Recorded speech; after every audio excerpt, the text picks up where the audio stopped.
Nous voulons méditer ta parole. Je prie que l'esprit de vérité soit avec nous et que, Seigneur, ce moment te soit agréable. Mon âme te bénit. Au nom puissant de Jésus, nous avons prié. Amen.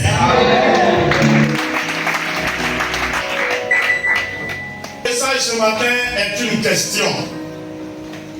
Et je crois que les témoignages qui ont été rendus ce matin m'ont déjà précédé. Qu'est-ce que tu vois? C'est mon thème ce matin, bien-aimé.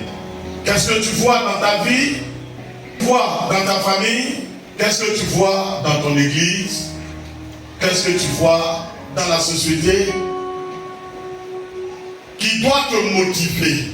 Qu'est-ce que tu vois? Alléluia. Je suis toujours dans l'esprit d'amener chacun à comprendre le thème de l'année, afin d'entrer là-dedans. Je ne crois pas que Dieu nous donne ce thème cette année pour nous laisser. Mais le Seigneur nous donne le thème année du réveil, pour plus se rapprocher de nous. Du moins, nous amener à nous rapprocher de lui. Est-ce que tu comprends? Il nous permet, afin que nous puissions nous rapprocher de lui. Mais il y a juste là quelques personnes qui ne comprennent pas encore.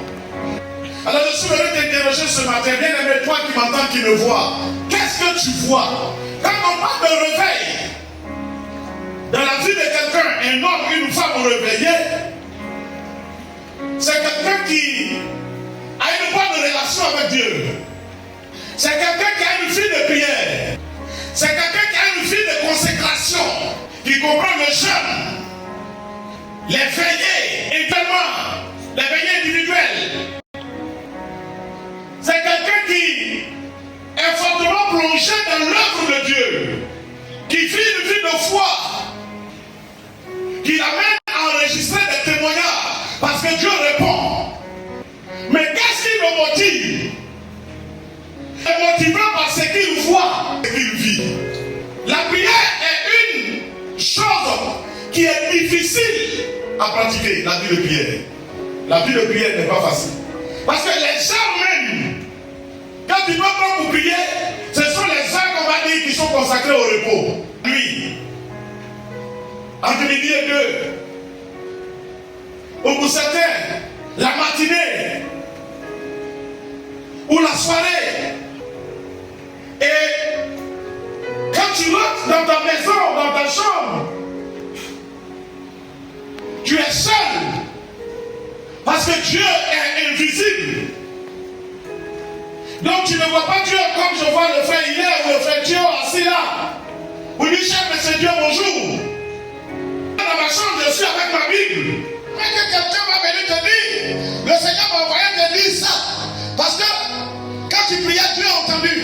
Mais le temps de prière là, tu es seul, souvent seul avec Dieu. Et ce n'est pas facile. Ce n'est pas facile. Nous allons nous tenir debout.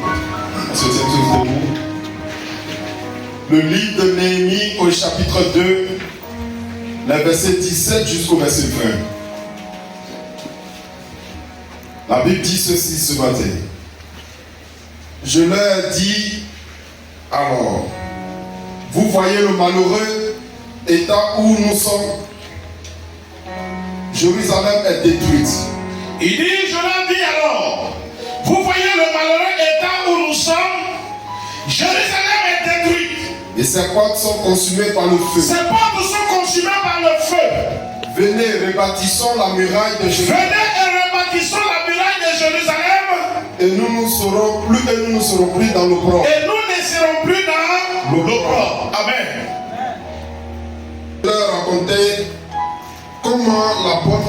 Je leur racontais comment la bonne main de Dieu avait été sur moi. Oui.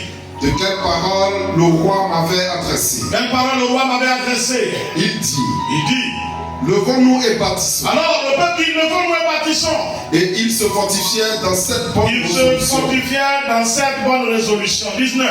Sanballat le le Sambala, le Horonite, oui, le Horonite, Tobija, le serviteur ammonite, et Geshon, oui, l'arabe, en ayant été informé, se moquait de nous, il se moqua de nous et nous méprisait. Il nous méprisait. Il dit, que faites-vous là? Vous révoltez-vous contre le roi? Et je leur fis cette réponse. Le Dieu des cieux nous donnera le succès. Alors le Dieu des cieux nous donnera le succès. Nous, ses serviteurs. Nous lèverons et nous ni part. Mais vous n'aurez ni part. Vous n'avez ni part, oui, ni droit, ni souvenir dans Jérusalem. Amen. Amen. Que Dieu te bénisse. Amen. Assieds-toi.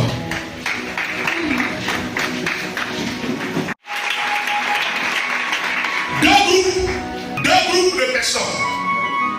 Sambala, l'ammonite, l'arabe, et l'autre qui s'appelle comment?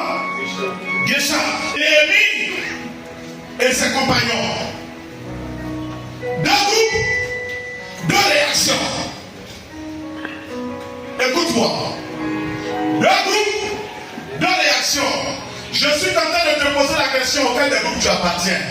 La Bible dit que Néhémie, vu le malheureux état dans lequel était Jérusalem, les murailles de Jérusalem écroulées, la ville était dans un désastre. Néhémie a vu désolation qui était dans la ville. Il a vu cela. Et il a commencé à mobiliser les gens à pouvoir se joindre à lui afin de se lever et de rebâtir les murailles de Jérusalem. Il est allé plus loin. Il a même parlé au roi où il était serviteur, cuisinier. Le roi a accepté de lui donner une permission d'aller se joindre à ses frères afin de restaurer la dignité de Jérusalem. Il y avait Sambala, Tobija et Dishan qui lui n'était pas gêné. Là, il n'était pas gêné de voir la ville dans le port.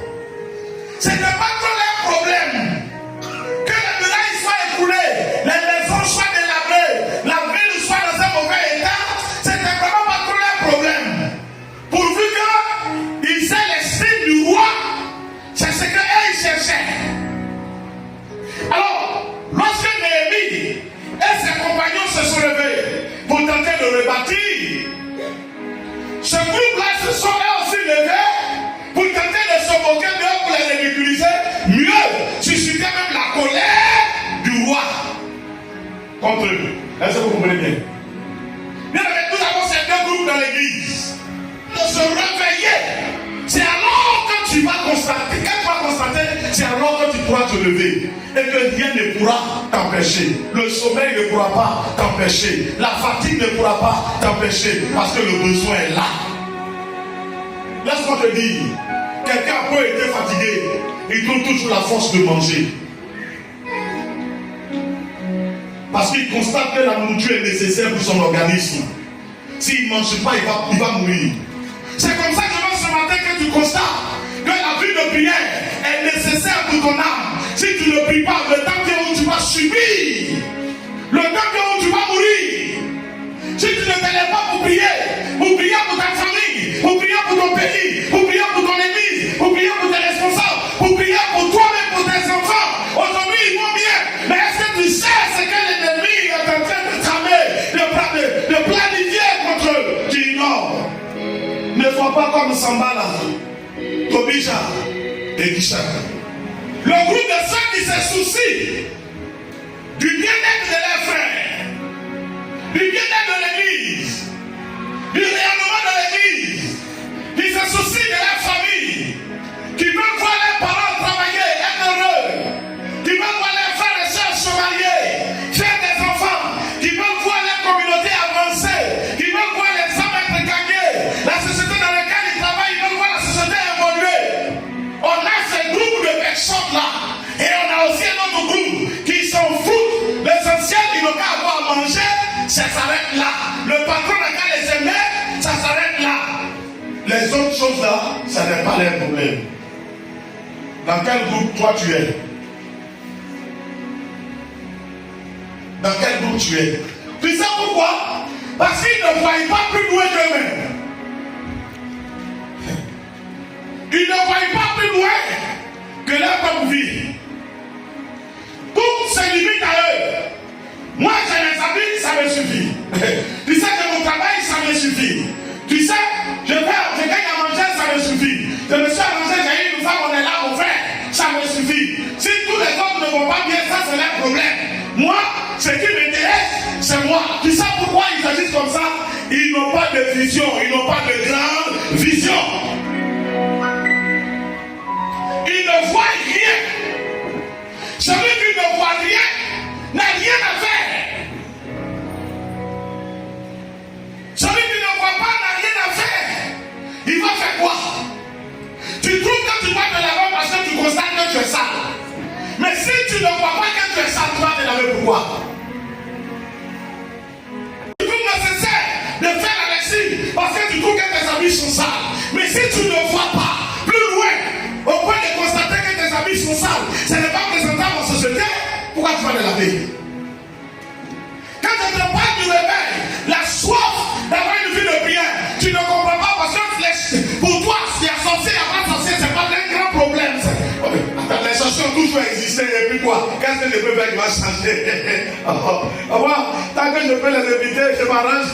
De toute façon, c'est pas mon problème. On dit, ils ont bouffé l'enfant d'un gars qui dit, oh bon, il y a beaucoup de filles dans ma famille, ils vont faire encore d'autres enfants, c'est pas un problème. Mais c'est parce que tu n'as pas de vision, tu ne comprends pas. Est-ce que je te parle ce matin? Je suis venu te parler de ton église. Je suis venu te parler de ta famille. Je suis venu te parler de ton lieu de travail. Je suis venu te parler de la Côte d'Ivoire. Il y a des gens qui ont dit, lèvons nous prions pour le pays. Ils disent, bon, de toute façon, moi, il va au travail, je viens. Mais tout ne se limite pas à aller au travail et venir. Si le pays ne va pas bien, ça ne va pas bien pour tous ceux qui l'habitent. Tu constateras cela, comme on va dire, contre ton gré, lorsque les événements difficiles vont arriver. Mais il y a quelque chose que tu peux faire pour éviter cela, c'est que tu fléchis chez nous. Mais pour que tu fléchis chez nous, il faut que tu constates qu'il y a un besoin. Constate le besoin. Dieu te dit réveille parce que c'est nécessaire. Tu dois sortir de ton sommeil. Dieu te dit réveille parce qu'il trouve que tu dors. Le Seigneur trouve que l'église dort. Que l'église dort. Oh, il y a des choses qui ne se réalisent pas en sommeil. C'est lorsqu'on est éveillé. Même si on te montre une recette, c'est lorsque tu vas te réveiller que tu vas, comme on dit ça, exécuter la recette. Donc tu as besoin d'être réveillé. Tu as longtemps dormi. Il faut que tu te réveilles. Et je suis venu te dire, réveille-toi pour ta famille. Ta famille en a besoin. Est-ce que je parle à quelqu'un? Réveille-toi pour ta famille, car ta famille en a besoin. Tes frères ont besoin de toi. Tes chers ont besoin de toi. Tes enfants ont besoin de toi. Tes hommes ont besoin de toi. Ta famille a besoin de ta prière. Réveille-toi. Regarde le malheureux état dans lequel vous êtes. Regarde, ouvre les yeux, constate. Il faut constater. Si tu ne constates pas, tu ne peux pas te lever. Il y a des gens ici, ils sont les seuls mariés dans leur famille. Ce n'est pas un bonheur. Femmes comme garçons. Et qu'est-ce que les garçons font? Ils prennent les filles, ils font les enfants. Et puis quand papa dit, ah, chez nous c'est qu'elles sont, même si mes frères ne sont pas mariés, mais ils ont tous des femmes avec eux, mais ils vivent dans la publicité. Parce qu'ils sont maintenus dans les liens. Aujourd'hui, il faut combien pour se marier? Il ne faut pas grand chose. Je découvre que même 50 000 femmes peuvent faire mariage. Alléluia. Amen. Alléluia. Amen. Si les gens m'ont raconté Dieu, ce n'est pas leur problème. Mais je te dis, ça doit être ton problème. Amen. Ça doit être ton problème. Amen. Ce matin, ouvre les yeux. Quand je te parle du réveil, ce n'est pas seulement l'église, mais dans ta famille, la sorcellerie qui est en train de détruire tout le monde. Tu dors jusqu'à 9h, 10h. Mais tous les gens, quand t'annoncent que tel est tombé malade, tel est en train de mourir, la maman a rendu témoignage, je suis revenu là-dessus. Comme un moto peut cogner quelqu'un et puis c'est son cou qui est coupé. Arrête de te trouver des excuses. autres ont fait? Ils ont prié. Et puis ils ont agi. Mais ils ont d'abord prié. Et puis ils ont agi. Toi, tu ne fais rien. Et comme je l'ai dit le dimanche passé, c'est ta bouche seulement qui a un problème déjà.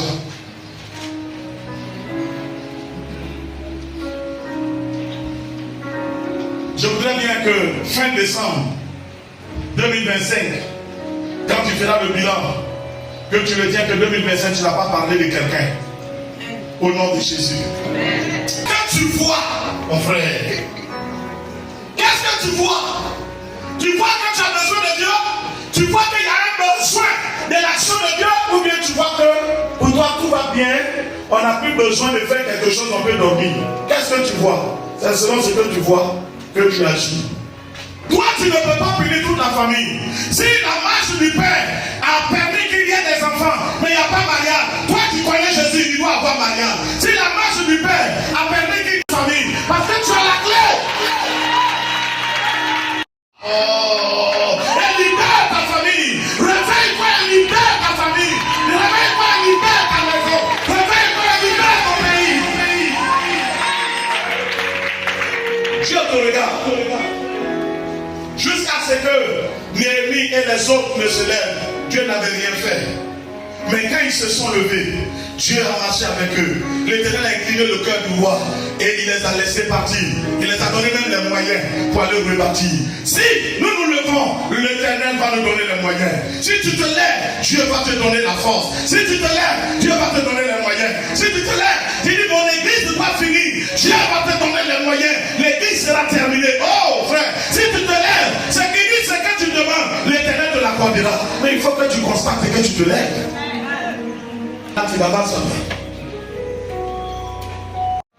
Néhémie a vu le malheureux état de Jérusalem. Ils se sont levés. Dieu leur a donné les moyens.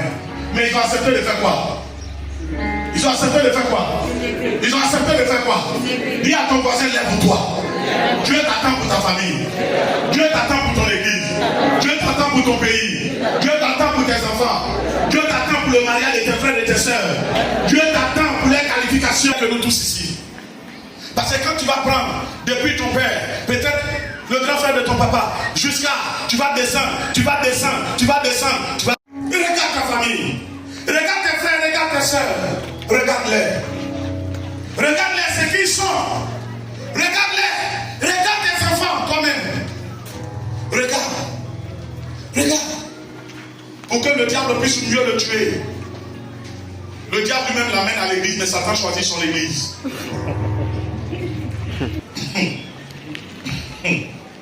Merci. Dieu enseigne tous les versets qui peuvent les encourager. Donc quand tu t'en vas lui dire, on ne boit pas, il dit c'est vous là, vous ne connaissez rien. Bible là, vous lisez ça en envers. Dieu n'a pas dit, on ne boit pas. Moi aussi je vais. La Bible dit, Paul dit à Timothée, à cause de ton mal de ventre, prends un peu de vin. C'est le seul verset qui existe dans la Bible. Écoute, on a fait. On l'amène dans une église où commettre la publicité est juste une faiblesse. C'est juste. C'est pas ça qui va faire que tu vas aller en enfer. Et ça, ce n'est pas parole. Mais c'est quoi? Prière. Ce n'est pas quand tu vas aller lui dire, arrête de voir qui va arrêter. C'est lorsque tu vas accepter de pécher chez nous, de parler de lui à Jésus, de refuser qu'il parte en enfer, que Dieu crée tout ce qu'il peut créer pour sa conversion, parce qu'il va être converti. Il est païen à l'église. Alléluia. C'est en ce moment-là qu'il va se donner à Jésus. Mais si tu ne vois pas ça, tu vas perdre. En tout cas, je suis venu te dire une chose. Fais comme Néhémie. Tu es là? Frère qui va à l'église, soutiens-le. La soeur qui est chrétienne, il faut la soutenir. Souvent dit, si tu critiques ton père, tu as parlé de qui? De toi-même. C'est comme ça que je dis, si tu critiques ton frère, ta soeur, tu te ridiculises sur toi-même. On ne tient pas que c'est ton frère. On dit chez eux, voilà ce qu'ils sont. Et ceux-là, ils sont mauvais. Au nom de Jésus, je te dis, réveille-toi. Le réveil nous concerne. Le réveil nous concerne tous. Tu es concerné. Je suis concerné. Nous sommes tous concernés. Alors ce matin, aie une vision. Et comme je le dis, c'est la vision qui va te motiver dans la prière. C'est la vision. Ce que tu vois, c'est ça qui va te motiver. Gloire à Jésus. Ce que tu constates autour de toi, c'est ça qui va te motiver. Que Dieu te bénisse. Que Dieu te bénisse.